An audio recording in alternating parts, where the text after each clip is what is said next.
về nhìn sau lưng mình, in hình một hàng dấu chân đôi.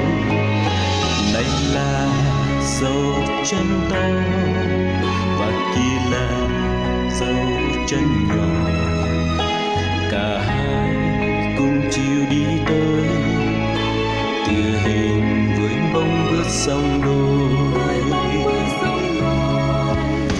Bao nhiêu dấu chân qua, bấy nhiêu niềm cảm ta, đôi khi có những hơi phôi pha mà hình bên bóng trăng rời xa. Hôm nào thấy dấu chân đôi, đó là trước đi bên tôi. Hôm nào còn một dấu chân thôi, là bởi vì chưa ăn tôi lên rồi. Nàng giữ bước chân đi, chợt nghe rằng mình mang nỗi buồn. Chiều về nhìn sau lưng mình, hiện hình một hàng dấu chân đơn, lạ lùng dấu chân to và nặng nề vết in đậm. Mà sao chỉ còn một dấu, lại chẳng thấy có dấu chân tôi. Bao nhiêu dấu chân qua, bấy nhiêu niềm cảm ta, đôi khi có những bước phôi pha mà hình bên bóng trăng rời xa. Hôm nào thấy dấu chân đôi, đó là trước đi bên tôi. Hôm nào còn một dấu chân thôi, là bởi vì Chúa áng tôi lên rồi.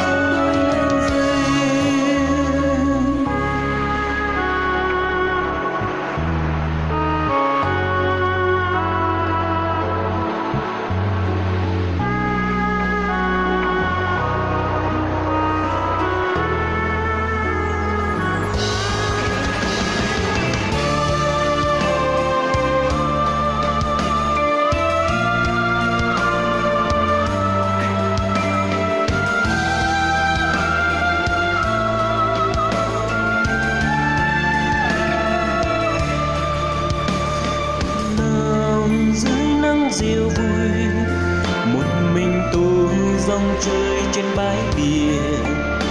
Chiều về nhìn sau lưng mình, hiện hình một hàng dấu chân đôi.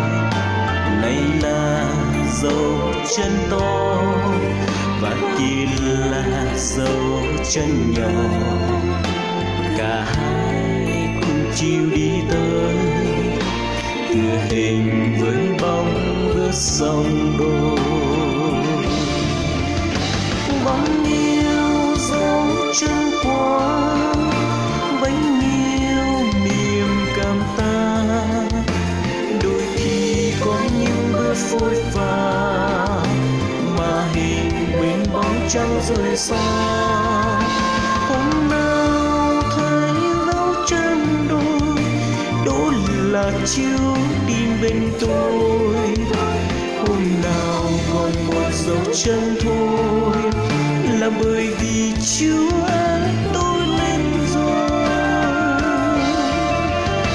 Bao nhiêu dấu chân qua, bấy nhiêu niềm cảm ta, đôi khi có những bước phôi pha mà hình bên bóng trăng rời xa.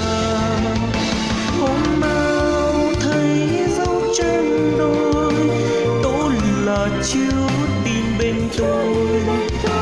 Hôm nào còn một dấu chân thôi, là bởi vì Chúa áng tôi lên rồi.